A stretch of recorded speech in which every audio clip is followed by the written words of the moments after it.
sir? No. Chris?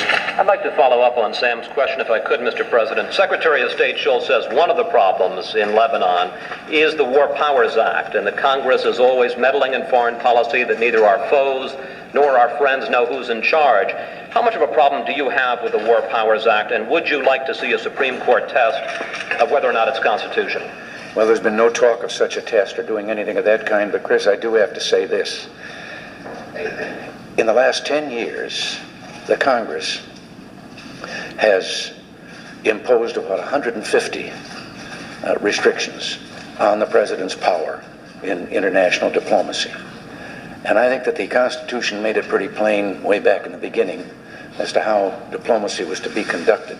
And I just don't think that a committee of 535 individuals, no matter how well-intentioned, can offer what is needed in actions of this kind or where there is a necessity.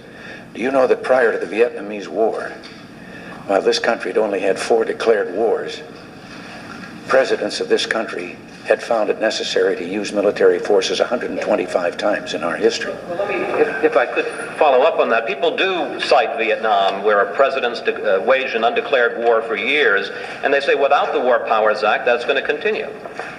Well, I'll tell you, Chris, this is a time for me to say I told you so. For a long time, and even before I became governor, I was saying that the war in Vietnam had reached a position or a state in which we should have asked for a declaration of war and called it a war.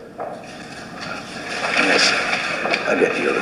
Mr. President, while you were lobbying for the school prayer amendment recently, the gist of one of your arguments was that Congress should pass it because polls showed the American people were overwhelmingly in favor of it.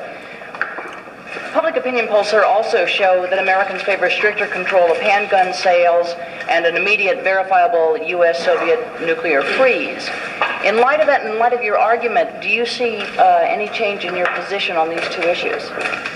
No, I don't. And I think that calling attention to the fact that the overwhelming majority of the people favored prayer being permitted in schools was a logical thing to say to the members of Congress when I was trying to get that amendment